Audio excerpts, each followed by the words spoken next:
Hola, buenas a todos y bienvenidos al capítulo 10 del podcast Economía desde mi sofá, donde hablamos de economía, mercados, finanzas personales e incluso de historia. Recordaros que tanto este capítulo como los anteriores los tenéis disponibles en las plataformas de iVoox, Apple Podcast, Google Podcast y Spotify. Además, en mi blog Economía desde mi sofá dejo tanto el guión que utilizo para preparar cada audio como los links e información adicional que considero pueden ser más relevantes. Hace ya algún tiempo que no me paso por aquí y la verdad es que con la vuelta de vacaciones y la llegada de septiembre me he comprometido a retomar la actividad en el podcast.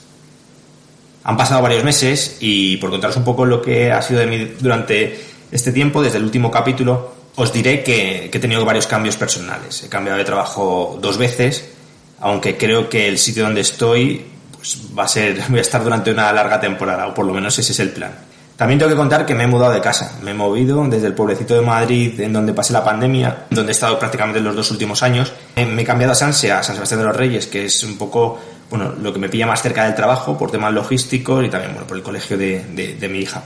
Así que retomo el podcast con más fuerza si cabe que la vez anterior y deseando de hacer capítulos que os gusten. Espero que así sea y que los vayáis comentando en las diferentes plataformas.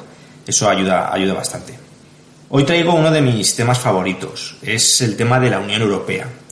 Y no es para menos, quiero decir que no es para menos que sea de mis favoritos, y cuento un poquito por qué. Tuve la suerte en la universidad de disfrutar de una beca Erasmus durante un curso académico. Y posteriormente tuve otra beca de la Unión Europea que se llamaba Leonardo da Vinci, era como el segundo programa después de Erasmus, para realizar prácticas en otro país europeo. Además, durante el segundo curso, que estudié en la Autónoma de Madrid, yo creo que ya os lo he comentado alguna vez, tuve una profesora espectacular que nos organizó un viaje a Bruselas, a Bélgica, donde conocimos todas las instituciones de la Unión Europea. Era un viaje, digamos, que organizó ella y organizó reuniones con el Parlamento, el Comité de las Regiones, y vimos por dentro cómo funcionaba toda la maquinaria europea, ¿no? Todo como lo que allí se respiraba. Así que nada, Maite Barea, allá donde estés, el episodio de hoy va para ti. Muchas gracias.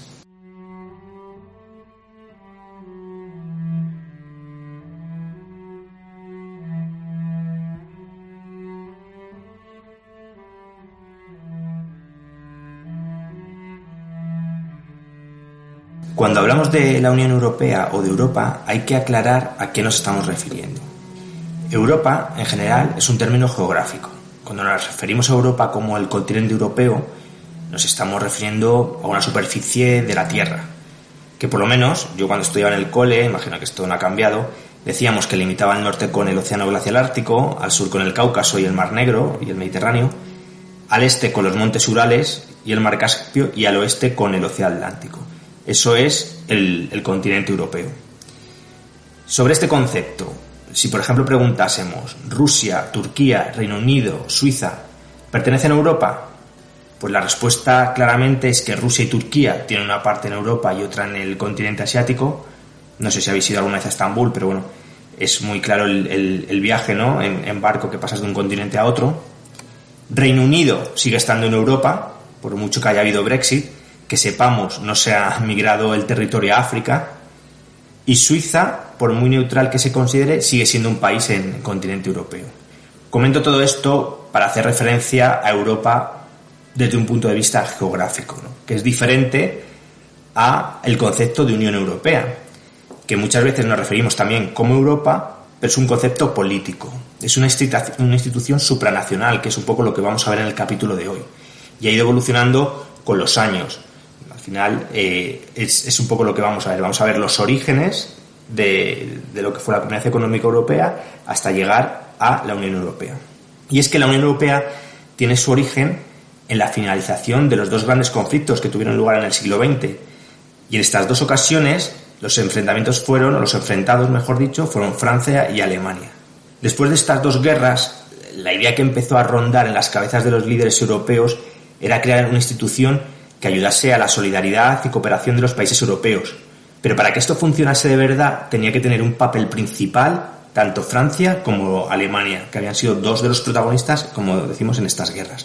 Por tanto, es muy importante tener claro cuál fue y sigue siendo el objetivo principal de la Unión, o Unión Europea, que no es otro que establecer una zona de paz y de concordia en el continente, para facilitar el bienestar de sus pueblos y el crecimiento económico, frente a las guerras y los enfrentamientos que habían sido los protagonistas en los al menos 125 años anteriores. Con la finalización de la Segunda Guerra Mundial, y ya cogemos y retomamos un poco el último podcast, que hace ya un año, del Plan Marshall, la cooperación de Europa se estableció alrededor de este Plan Marshall y de otro eje de integración que era el Comecon, que era el que agrupaba a los países comunistas. Pero para mí, y para muchos historiadores, yo no soy historiador, la primera piedra de lo que hoy conocemos como Unión Europea fue la declaración que realizó el ministro francés de Asuntos Exteriores, Robert Schuman. Era el 9 de mayo de 1950. L'Europe n'a pas été faite, nous avons eu la guerre. L'Europe ne se fera pas d'un coup, ni dans une construction d'ensemble. Elle se fera par des réalisations concrètes, créant d'abord une solidarité de fait. En la declaración Schuman proponían la creación de una comunidad europea cuyos miembros pondrían en común la producción del acero y del carbón. Este plan lo elaboró conjuntamente Schuman y Jean Monnet, y se basaba en la idea que, poniendo en común la producción del carbón y del acero, como decimos, que eran materias primas necesarias e imprescindibles para la construcción del armamento del momento, la guerra entre Francia y Alemania resultaría no solo impensable, sino que sería materialmente imposible. Por primera vez se contemplaba la transferencia de la soberanía nacional en la producción de dos productos básicos, el carbón y del acero, a una autoridad supranacional, común y por encima de estos estados nacionales. Esta cesión de soberanía de los estados es la característica fundamental de la Constitución de la Unión Europea. La Unión Europea se ha ido construyendo cediendo los estados soberanos soberanía hacia la propia Unión Europea. Unos días más tarde de esta declaración, recordamos que fue el 9 de mayo, pues el 25 de mayo de 1950, el gobierno francés invitó a Reino Unido, Alemania, Italia y Benelux a formar esta agrupación para el carbón y el acero. Reino Unido rechazó la propuesta y el 18 de abril de 1951 se firmó en París el Tratado Constitutivo de la CECA, Comunidad Económica del Carbón y Acero, siendo los firmantes 6 países: Francia, República Federal de Alemania, Bélgica, Italia, Luxemburgo y Países Bajos. Hay que decir que desde el principio la constitución de la CECA no se consideró un fin en sí misma, sino que ya se vio como un primer paso para una mayor integración posterior y una unificación política. Un poco lo que habíamos escuchado en la declaración Schuman. Había que ir dando pasos pequeños para llegar a una unificación política. Hemos comentado que el Reino Unido, siendo una de las potencias europeas del momento, no participó en la constitución de la CECA. Lo consideraba una intromisión en su soberanía nacional. No quería que una institución controlase la producción de estos dos productos básicos. Y es que ya vamos viendo cómo desde el principio el Reino Unido lo que ha buscado siempre alrededor de la Unión Europea es más un área de libre comercio sin implicaciones políticas y sin ceder demasiada soberanía. Esto sería al final una de las razones por las que se produjo el Brexit. La CECA, sin embargo, fue un éxito desde el principio y ayudó a fortalecer la idea de una reconciliación franco-alemán y una cierta solidaridad entre los 6 socios que habían firmado el tratado.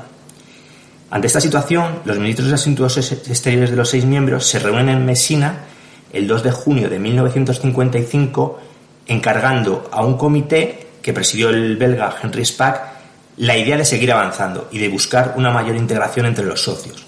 El comité Spaak presentó en 1956 su informe, que sirvió de base para la creación de 2 nuevas instituciones. Estas 2 nuevas instituciones se constituyeron con la firma del Tratado de Roma el 25 de marzo de 1957, y esta fecha es fundamental en la historia europea. Se constituye la Comunidad Económica Europea, la CEE, y la Comunidad Europea de la Energía Atómica, el Euratom. La CEE desde el comienzo funcionó muy bien. Esa buena marcha y el potencial de crecimiento que ofrecía como un mercado europeo, era un mercado comercial europeo, animó al gobierno británico a solicitar la adhesión en agosto de 1961, junto a Dinamarca, Noruega e Irlanda. Es decir, al principio habían sido reticentes, sobre todo con el tema de la gestión del carbón y del acero, pero el mercado común, habría muchas posibilidades, pidieron unirse. Sin embargo, el presidente de Gaulle, el general de Gaulle, consideraba que los británicos podrían ser un palo en la rueda de la Comunidad Económica Europea. Incluso les veía como muy afines a Estados Unidos y rechazaron la solicitud. En abril de 1967 volvieron a insistir y realizaron de nuevo la solicitud, pero volvió a ser rechazada con las mismas razones. Una vez que De Gaulle no estaba ya en el poder y tras largas negociaciones, en 1973 Reino Unido, Irlanda y Dinamarca pasan a formar finalmente parte de la Comunidad Económica Europea. Noruega, sin embargo, que lo había solicitado, se queda fuera porque sus ciudadanos, en un referéndum que se realizó, rechazaron la idea de unirse a la comunidad. Si os acordáis, teníamos 3 instituciones. La CECA, fue la primera que se creó, la CE y el Euratom. Pues bien, el 8 de abril de 1965, en Bruselas, se firma el tratado por el que se fusionan las 3 instituciones. La idea era simplificar el funcionamiento y tener más agilidad para avanzar en los objetivos que se habían propuesto. El siguiente país que pasó a formar parte de la CE fue Grecia, que solicitó su adhesión en julio de 1975, una vez ya restaurada la democracia, y pasó a ingresar oficialmente en enero de 1981. Como veis, todos los países, desde que solicitan la adhesión hasta que pasan a ingresar oficialmente en la comunidad o la Unión, pasa un tiempo, hay un tiempo de negociaciones y suelen ser bastante duras. En junio de 1984, en el Consejo Europeo que se celebra en Fontainebleau, el gobierno de Margaret Thatcher negocia una compensación. Este es un punto muy importante. Básicamente, el hecho era que la mayor parte del presupuesto de la Unión Europea en ese momento se destinaba a financiar la PAC. La PAC era la Política Agraria Común. Seguro que lo habéis escuchado en las noticias muchas veces. Y esta PAC, el Reino Unido realmente no se beneficiaba debido, por un lado, a que su sector agrícola era pequeño en relación a su PIB y, por otro lado, pues que esta PAC representaba el 75% del total del presupuesto comunitario. Esa compensación que consiguió el Reino Unido, que consiguió Margaret Thatcher, se denominó coloquialmente el cheque británico. Que básicamente, ¿qué era el cheque británico? Era un reembolso de lo que contribuía el país al presupuesto europeo. Se le devolvía. Sería algo así como la devolución que nos hace Hacienda una vez al año, después de haber aportado los impuestos, pues eso, durante todo nuestro año, ¿no? El cálculo de esa devolución era complejo, pero básicamente el Reino Unido recibía 2/3 partes de lo que aportaba durante el año. Había otro tipo de razones, no simplemente era el tema de la PAC, también era cómo se calculaban los ingresos. El Reino Unido aportaba, pues, porque los ingresos se basaban en los aranceles con el comercio con terceros países. El Reino Unido era una de las economías más abiertas, sobre todo con Estados Unidos, así que él aportaba un porcentaje mayor que el resto de países.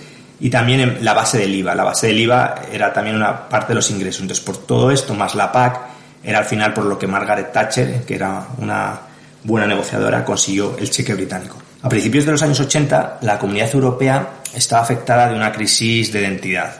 Había empezado muy bien, pero los años habían evolucionado, había habido nuevos socios y realmente se veía muy difícil su avance en el proyecto de integración económica regional. Las claves de esta crisis, bueno, había varias, pero bueno, las más importantes eran, por un lado, que el Tratado de Roma, que se había firmado en el 57, era insuficiente, no contaba con las instituciones actuales que permitiesen realizar esas transformaciones que necesitaba la comunidad. Y por otro lado, la rigidez en la toma de decisiones. En ese momento todas las decisiones se hacían por unanimidad de los estados y eso hacía pues que se ralentizase mucho el progreso. Otra razón era el desequilibrio en las políticas. Ya hemos comentado que la política agraria, la PAC, Política Agraria Común, se lleva el 75% de los recursos. Por todo esto, los países se dan cuenta que es necesario reformar el Tratado de Roma y dotar a la comunidad de instrumentos que posibiliten el establecimiento de un mercado único, de nuevas políticas y de instituciones adecuadas para el tiempo que había. Así que en febrero de 1986 se aprueba el Acta Única Europea. ¿Qué es el Acta Única Europea? Pues es un tratado, un nuevo tratado, que entra en vigor el 1 de julio de 1987 y trata de dar respuesta a estos problemas que hemos comentado, que estaba sufriendo la Comunidad Económica Europea. Las mayores innovaciones que supusieron este tratado, pues por un lado la toma de decisiones pasó de ser por unanimidad a mayoría. Y por otro lado, el Parlamento Europeo recogió más responsabilidad, o sea, cogió más peso en la toma de decisiones. Finalmente, lo que hoy llamamos Unión Europea fue fruto del Tratado de Maastricht, firmado el 7 de febrero de 1992, y lo que hasta ahora era la Comunidad Económica Europea pasó a llamarse Unión Europea, o Unión, a secas, e introdujo los fundamentos básicos de la integración de los pueblos de Europa. La Unión Económica y Monetaria fue la base de lo que hoy tenemos como euro, y la unión política. Hasta ahora hemos comentado cuáles son los orígenes de la Comunidad Económica Europea hasta llegar a lo que hoy llamamos Unión Europea, pero en todo este tiempo, ¿cuál fue el proceso de España? Pues España, todos sabemos que estábamos en una dictadura, no pudimos ser país fundador del club, pero el 27 de julio de 1977, tan solo un mes y medio después de las primeras elecciones democráticas, el gobierno de Adolfo Suárez presenta la solicitud de adhesión a la Comunidad Económica Europea. Un año después, comenzaron las conversaciones con Bruselas para que España se convirtiera en un nuevo socio comunitario. Finalmente, el 12 de junio de 1985, en una España donde vivíamos 38 millones de personas, con 2 canales de televisión y con un paro del 14%, España culmina, tras muchas negociaciones, su aspiración histórica, su incorporación a la CE. La integración efectiva fue el 1 de enero de 1986 y la firma del tratado la realizaron el presidente Felipe González, el ministro de Asuntos Exteriores Fernando Morán y el que era en ese momento secretario de Estado Manuel Marín, que luego pasó a ser ministro de Exteriores con José Luis Rodríguez Zapatero años después. Para nuestras firmas en el Tratado de Adhesión a las comunidades europeas hemos puesto un jalón fundamental para completar la unidad de nuestro viejo continente y también para superar el aislamiento secular de España. Pero ¿cómo funciona en realidad la Unión Europea? La base de las instituciones son las que se establecieron en el Tratado de la CE, de la Comunidad Económica Europea. Aunque ha habido innovaciones y modificaciones, los pesos han cambiado, como hemos visto las tomas de decisiones, el Parlamento ha cogido más poder, ahora la elección de los diputados al Parlamento es directa. Ha habido cambios, pero podemos afirmar que las instituciones más importantes siguen siendo las mismas: el Consejo de la Unión Europea, la Comisión y el Parlamento. Y la institución que tradicionalmente ha representado con más fuerza el interés de la Unión ha sido la Comisión. La Comisión se asemeja a un Consejo de Ministros, donde hay un ministro o un consejero de Agricultura, otro de Economía, igual que los ministros. Los miembros los proponen normalmente los gobiernos locales, pero cuando pasan a ser miembros de la Comisión Europea prometen representar el interés de la Unión por encima de los intereses estatales, y así lo suelen hacer todos. Es el órgano, digamos, que vela por la salud de Europa. Sin embargo, como digo, el funcionamiento de la Unión es complicado. No hay una única persona que tenga todo el poder, la última decisión, y es famosa la anécdota del secretario de Estado americano Henry Kissinger. Secretario de Estado en Estados Unidos es como nuestro ministro de Asuntos Exteriores. Él fue secretario de Estado entre el 69 y el 77 y preguntaba: ¿a quién tengo que llamar si tengo que hablar con Europa, ¿no? La verdad es que la organización ha mejorado bastante y hoy en día podríamos decirle al secretario de Estado que su homólogo es Josep Borrell, que es el alto representante de la Unión Europea para Asuntos Exteriores y Política de Seguridad. Pero es cierto que no hay una estructura jerarquizada y una última voz que digamos que sea la que manda en Europa. En general, después de todos estos años, podemos decir que el proceso de integración europea ha sido un proceso de éxito. Ha habido muchos sacrificios de los ciudadanos, de los estados, pero al final debemos recordar cuál era el objetivo inicial de la Comunidad Económica Europea o de esa CECA que se fundó, y es mantener la paz y mejorar el bienestar de los pueblos, de esos 27 estados que conforman hoy la Unión. Espero que os haya gustado el capítulo de hoy, y antes de marcharme, ya por seguir un poco la tradición, voy a recomendaros una película, bueno, para esta semana o para el próximo fin de semana, que me ha gustado. Se titula, en versión original se llama Vice, en español es El Vicio del Poder, es una película del 2018 y es una trama que cuenta la historia del ex vicepresidente de Estados Unidos, Dick Cheney, durante el mandato de George Bush. Sin más, espero que os haya gustado mucho el capítulo. Si es así, le deis al like y nada, y os leo los comentarios. Un abrazo.